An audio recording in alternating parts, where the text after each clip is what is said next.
There have been many different versions of Carnage over the years, in comic books, video games, and cartoons. Every artist has portrayed him differently. Using all these different versions as reference material, and also researching fan sites, the VFX team analysed what they needed Carnage to do in the film, and from there began to design how he would look, how he would move, and perhaps more importantly, why he would look and move that way. Carnage is different to Venom. Carnage is Venom's offspring, a darker and more violent version of Venom, whose bond with his host isn't one of mutual benefit like Venom and Brock's symbolic one, but it's self-serving and destructive. For the way that Carnage propagates and increases his biomass, the team decided that his symbolic nature would make him want to imitate the structures around him, and so they decided to research the Lindenmayer systems. Lindenmayer systems, or L systems, are a mathematical logic system for describing the growth of simple molecular organisms. You can use L systems in architecture. By encoding a simple set of rules applied repetitively, you can create complex geometric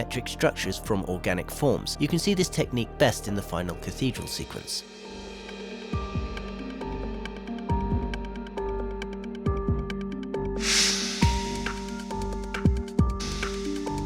Although, a priori, Venom may seem unchanged from the first film, he has actually undergone various changes and improvements. His muscle system is completely different from the first film. It now uses a 3-layer soft tissue simulation: muscle, fat, and skin. Venom's shoulders are slightly smaller and his head slightly larger. His facial rigging has also changed to allow for a more vocal role and to help capture some of the subtle nuances of Tom Hardy's vocal performance. You may have noticed that Venom's voice is different in this film too. Tom Hardy works by first rehearsing a scene, and then he goes off to a quiet area and records audio of himself acting out Venom's part. Then a sound guy plays that audio back to Hardy through an earpiece in his ear. This method allows Hardy to play off himself, interrupt Venom, or have the sound guy make Venom interrupt him. This led to a more natural performance, which both the sound team and the rigging and animation teams wanted to maintain. Another improvement made was in the area of cloth simulations. When Venom or his tentacles emerged from Eddie Brock's body, the areas that could sell or break the shot were the points where Eddie's clothing meets Venom. These 2 points couldn't just look like Venom was stuck onto Eddie. It had to look like Venom was emerging from Eddie. This process had to be photoreal and carried out over multiple costume variants. The hardest thing was the toweling material of Eddie's dressing gown, which they found to be tremendously difficult to recreate digitally. In the end, they created a hair sim over 5 million follicles, each one replicating the tiny fabrics of the toweling material.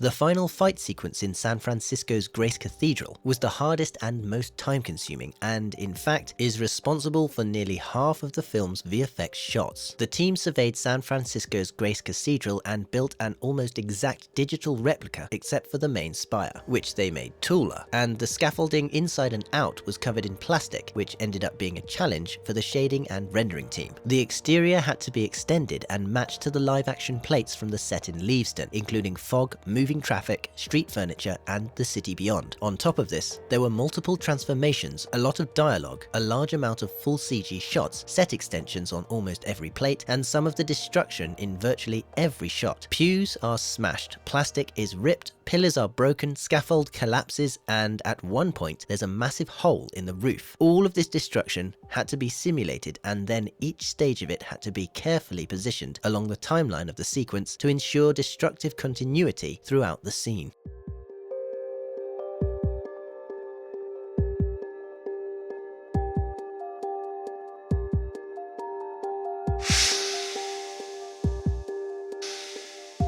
Framestore was given the task of creating the stylized storybook scene of the correspondence between Cletus and Brock. The idea was to give the scene a childlike quality, attempting to express the story from the point of view of a naive and very disturbed child. They tested different pencils and inks on different paper, comparing textures and searching for a style that fit both the narrative of the film and portrayed this sense of juvenile naivety and malicious violence. Ink splats were added to give the sensation of grime, and the drawings made to look as if they had been stained with blood, thus adding the sensation of violence. Staging and timing were as important as medium and style. They wanted a staggered look, kind of like a flipbook animation. When the animation felt too smooth, they pulled out frames, making the story jump and trip and giving the scene a disjointed and erratic feeling.